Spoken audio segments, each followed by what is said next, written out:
Angular momentum की हम लोग यहाँ पर बात कर रहे हैं। तो टोटल एंगुलर मोमेंटम हमारे पास क्या होगा, क्योंकि यहाँ पर एक तो ये इलेक्ट्रॉन है, ये क्या करता है, न्यूक्लियस के ऑर्बिट में घूमता है, और साथ ही साथ ये जो अपनी एक्सिस पर भी स्पिन मोशन करता है।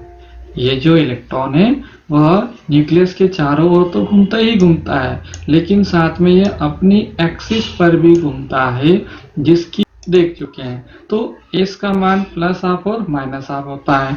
अब हम बात कर रहे हैं टोटल एंगुलर मोमेंटम की। मेरे पास अगर हम यदि ऑर्बिटल एंगुलर मोमेंटम की अगर बात करें तो मेरे पास इसका मान हमने एल एच क्रॉस के बराबर निकाला था।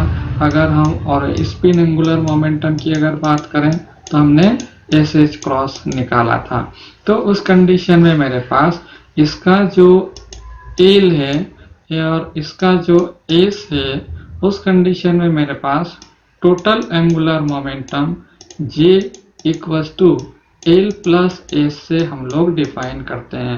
और ये जो है इसका वेक्टर मॉडल होता है, क्योंकि मेरे पास यहाँ पर ये जो एल और एस एक क्या है आपके पास एंगुलर मोमेंटम है। तो एंगुलर मोमेंटम को हम लोग जो डिफाइन मोमेंटम को डिफाइन करते हैं हम लोग, उसको हम लोग वेक्टर के फॉर्मेट में डिफाइन करते हैं। इसलिए मेरे पास यहाँ पर ये जो एंगुलर मोमेंटम या फिर इसको हम लोग वेक्टर मॉडल भी बोलते हैं, मोमेंटम जितना भी हमारे पास होता है एक पर्टिकुलर भी हमारे पास लेकर आता है। तो यहाँ पर total angular momentum J equals to क्या होगा, L plus S vector algebra के थ्रू हम लोग इसको डिफाइन करते हैं। तो इस तरह से मेरे पास यहाँ पर क्या क्या जे का मान आ जाता है।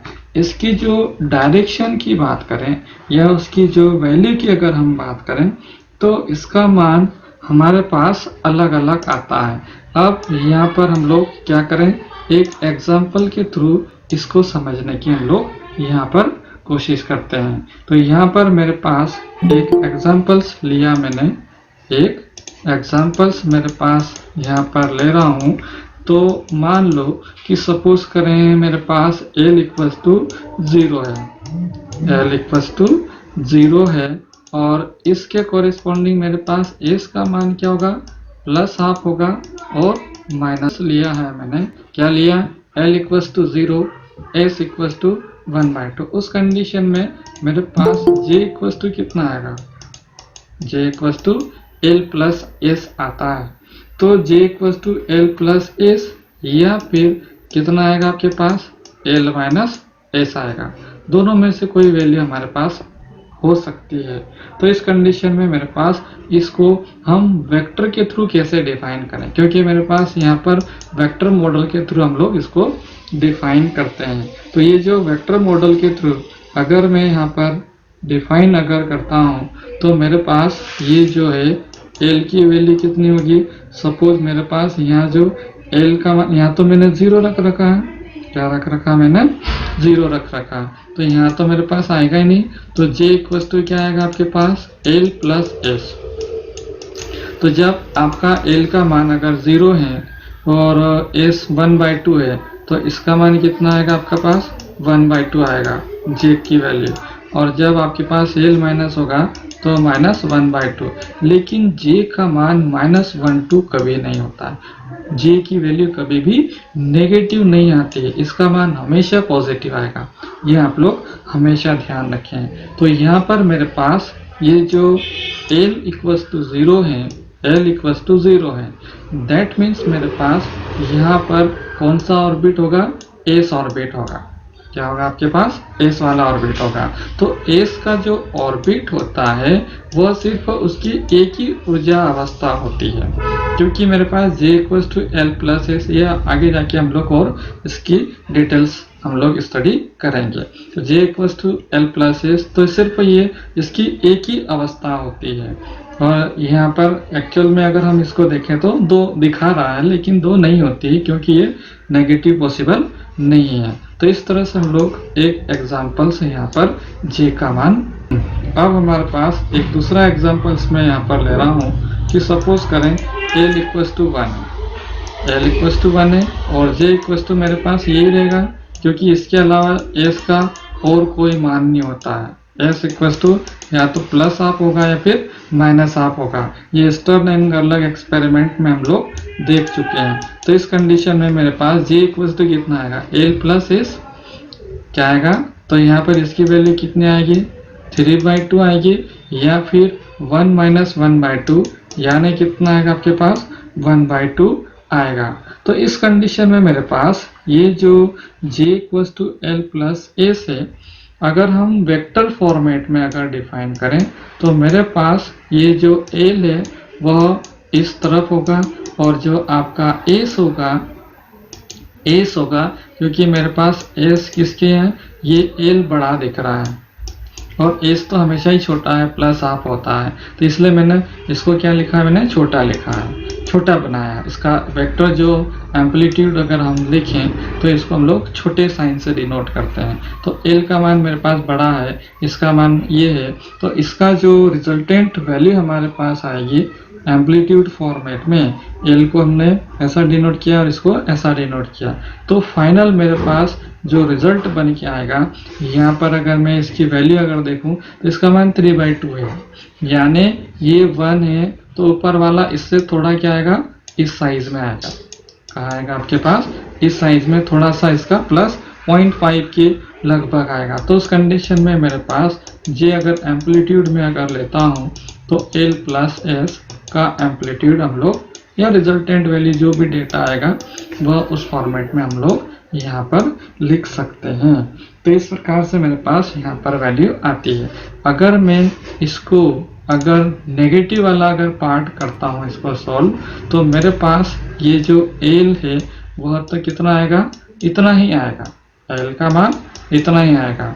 और यहाँ पर मेरे पास ये जो प्लस किया मैंने, स्पिन कौन सा किया, अपोजिट डायरेक्शन वाला, स्पिन क्या किया मैंने, अपोजिट डायरेक्शन वाला।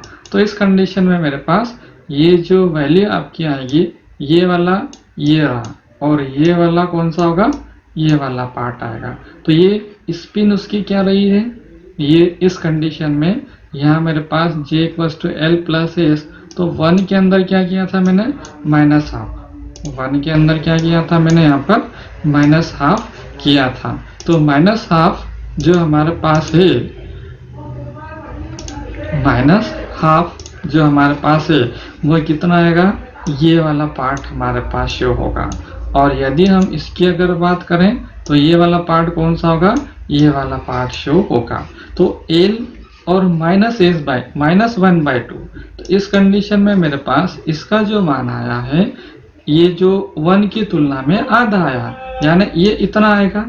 यहाँ पर जो रिजल्टेंट वैल्यू आएगी कितनी आएगी आपके पास, ये जो एल है, एल का मान मेरे पास 1 था, लेकिन रिजल्टेंट वैल्यू मेरे पास क्या आई है, जब आपने इसको जोड़ दिया यानी a1 माइनस 1/2 किया, तो मेरे पास इसका मान कितना आएगा, आधा आएगा। आधा दैट मीन्स क्या आएगा, ये मेरे पास 1 था और इसका माइनस हाफ हो गया, माइनस हाफ दैट मीन्स इसके डायरेक्शन अपोजिट में है।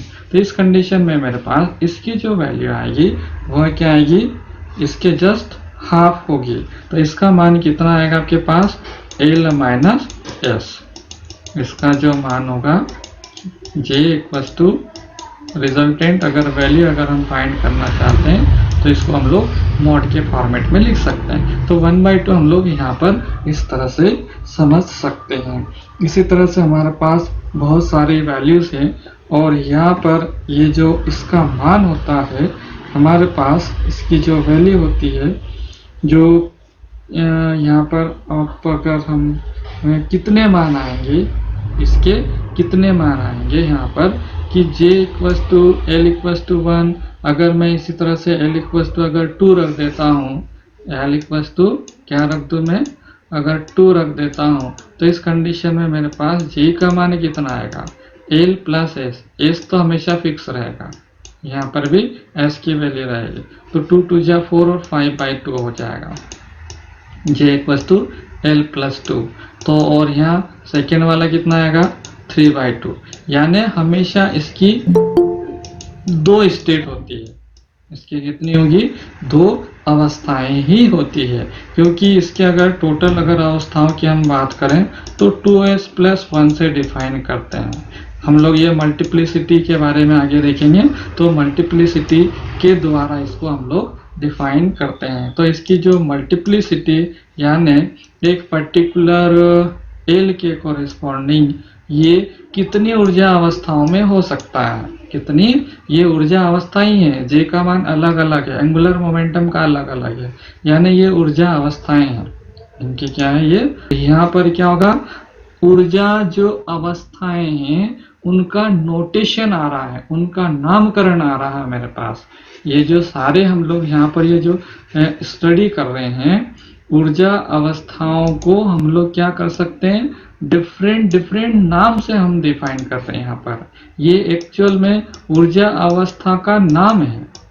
दो ऊर्जा अवस्थाएं हैं, मतलब क्या कि ये जो L=2, क्योंकि ये एक एंगुलर मोमेंटम का मान है मेरे पास, और एंगुलर मोमेंटम का मतलब होता है L बराबर R cross P, angular momentum जो कि घूर्णन एक्सिस के अलग होता है। तो इसके कॉरेस्पॉन्डिंग हमारे पास अलग अलग एनर्जी के कॉरेस्पॉन्डिंग हमारे पास क्या आते हैं, एंगुलर मोमेंटम आएंगे। तो उसके कॉरेस्पॉन्डिंग हमारे पास इसकी जो है यह वैल्यू हमें मिलती है। तो इस प्रकार से हम लोग यहाँ पर देख सकते हैं।